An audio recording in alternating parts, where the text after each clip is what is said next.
All right, guys, Ric Flair has come out with a very, very, very interesting tweet, and the response to it really exposes him. We got to take a look at this.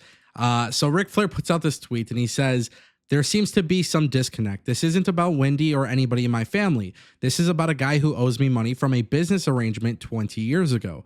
I mean, literally a $2 million business deal. I think about it every day. People always assume that with me, it has something to do with a woman.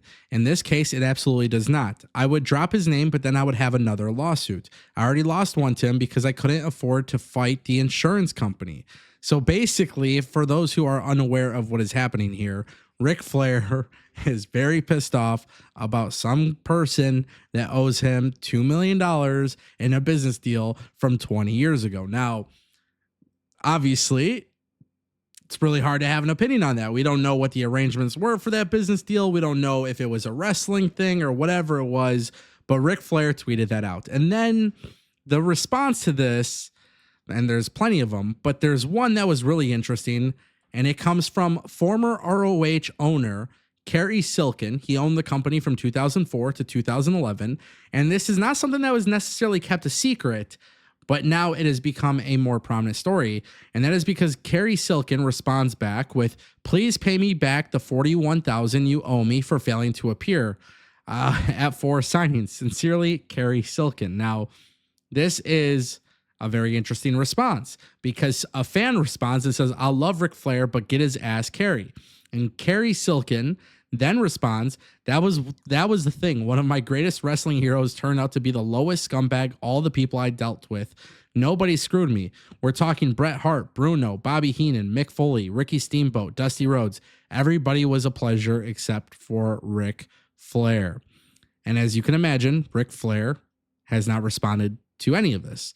If you go to Ric Flair's Twitter, there is no response at all to Cary Silkin. Not sure why. But here's the thing. This is very disappointing to hear. I don't know if wrestlers, here's the thing. You hear of wrestlers having hard times financially and stuff like that. But Ric Flair is one of the biggest names. Obviously, we don't know his spending habits, but the word that goes around is that they're not necessarily good. But for Cary Silkin to come out and talk about this, it really makes you wonder why nothing has come of it, why there hasn't been a lawsuit of some kind, why Ric Flair is being quiet on this. It's just really unfortunate. You don't want to hear stories like this. And unfortunately, with Ric Flair's situation, to be so outspoken about a scenario where someone had a business deal and then they didn't pay him up or whatever. But then you also have stories or responses coming out saying, hey, hold on, you owe us money. It's not good. You know what I mean? And Ric Flair is a legend of the sport. I understand. But at the same time, too, you just have to wonder what the hell actually went wrong. Now, I don't normally use Reddit, but I figured Reddit would be a great place to check and see what other people are saying about the scenario. So, somebody already posted this. They're already sharing the tweets. This is on the Squared Circle subreddit. And I was reading some responses, and I thought this one was interesting. I remember seeing Ric Flair do promos in ROH on HDNet, hyping himself up, and then he just suddenly disappeared. Now I know why. Does he get enough money from Woo Energy and his WWE Legends deal, or is Flair just too much of a cheapskate to pay Cary back? Peter Popovich or whatever, Popovich, this person responds back saying, this was in 2009. Cary's going to have to do more than tweet to motivate Flair to pay him back. Flair ignored him when he got TNA money, ignored him when he got his Legends deal, and he's ignoring him now that he has his energy drink. He knows Cary's not taking him to court, and wrestling fans already think of Flair what they think of Flair. Looks like Cary gifted the man $41K. Interesting response right there.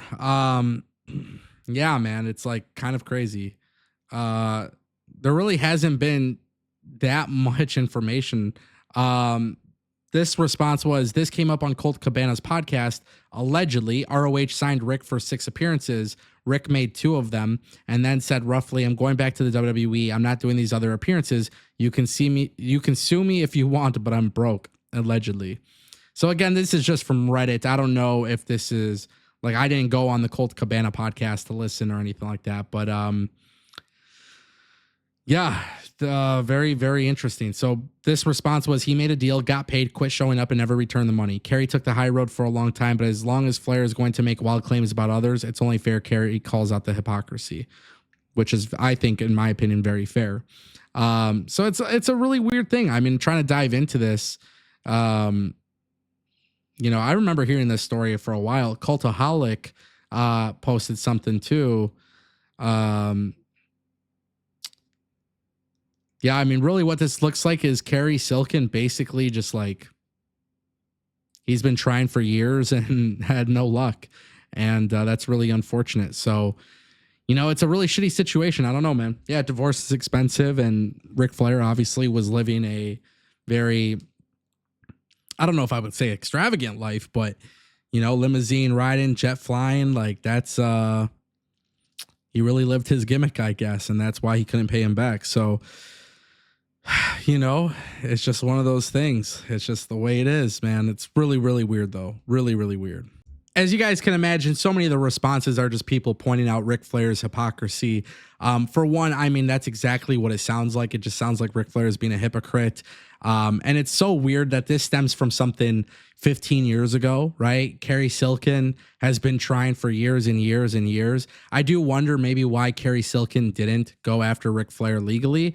Also at the same time too, I don't really know the grounds of their agreement or what kind of agreement was actually made. Back in the day when I watched ROH, honestly, I don't even remember Ric Flair being on ROH, which is the funniest aspect of it. But it was different because it was on HD net. So that was something where like you didn't watch it all the time type of thing.